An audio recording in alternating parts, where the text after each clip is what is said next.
Right, moving.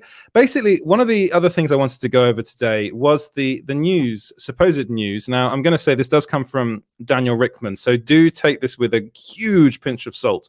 But is Pedro Pascal thinking of leaving The Mandalorian? Well, according to Daniel Richtman, he's now saying that I've been talking so much Justice League. No, that Lucasfilm is now worried that he's going to leave the show.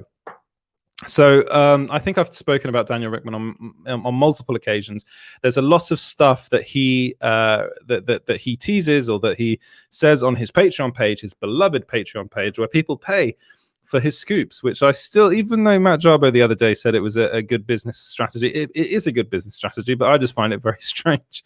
Yeah, apparently, and also, I mean, you can just go into We Got Discovered and get them all for free.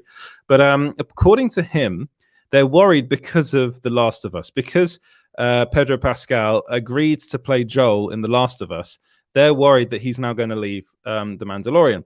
So, as I always say with Daniel Richtman stuff, do take this with a large pinch of salt. As we were talking about yesterday, for some reason, Pedro Pascal is one of those actors that some YouTubers and some online critics, let's call them, or like, I don't know what Daniel Richtman is, Scooper, like they really like to attack him.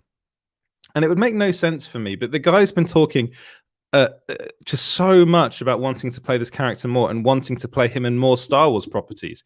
So why would he then just go off and decide, I'm just going to play Joel in The Last of Us? That's probably going to, how many seasons is that going to go on for? What, 3 maybe? How many seasons do you think it's going to, apart from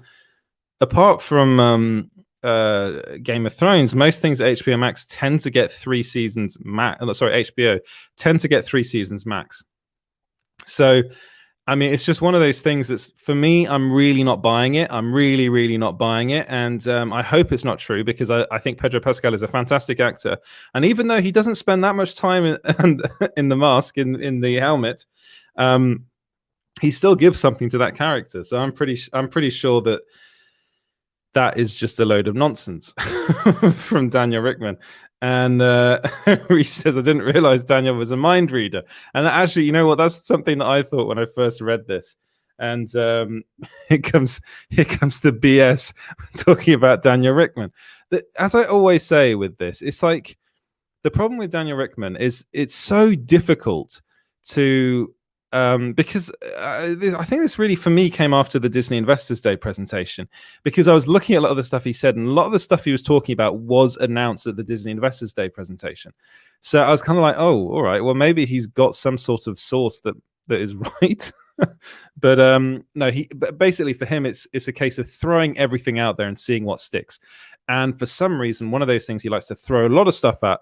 There are a couple of people in particular, but one of the people he really likes to talk about and kind of bash is Pedro Pascal. Pedro Pascal is not leaving The Mandalorian. He's not leaving The Mandalorian because he's been cast in another show.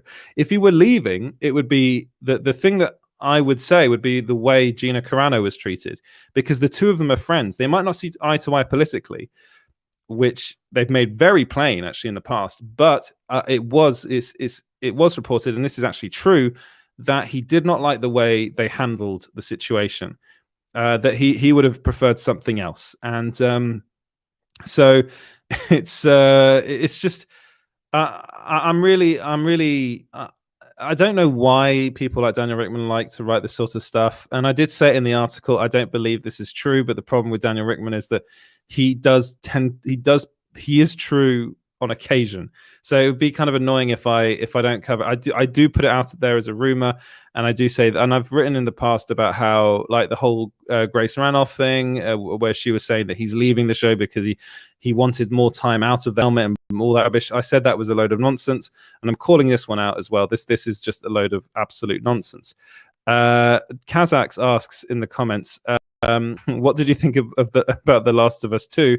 And then my brother comes into the comments. So Freddie says he hasn't played it, and he's right. I haven't played The Last of Us 2. I played the first one. I haven't played the second one. Thank you very much, Freddie, for that. And he keeps on saying he's too busy watching movies. I mean, I loved the first Last of Us game. I heard mixed kind of things. Last of Us Part 2 is incidentally one of the most it's won more awards than any other game, but that doesn't always mean anything. But like, for instance, like Freddie and my other brother Robert both played it, and I don't think Robert liked it that much. I'm not sure what Freddie thought about it, actually. Freddie, if you'd let me know in the comments, what did you actually think about it? And then Kazak's realizing, Freddie, lol, okay. Yeah, Freddie's my brother, so if you didn't know that, he should join us on a stream one day, actually. Freddie, if you have a mic and a camera, you should come and discuss Last of Us Part 2. Tell me why I should play it. EJ Bass, Disney better not touch a hair on Pedro's head. No, they really shouldn't. But do let me know what you guys think about all of this in the comments. If you think it's real, do you believe Daniel Richtman on this case, or do you think it's a load of BS like I do? Let me know in the comments. Right.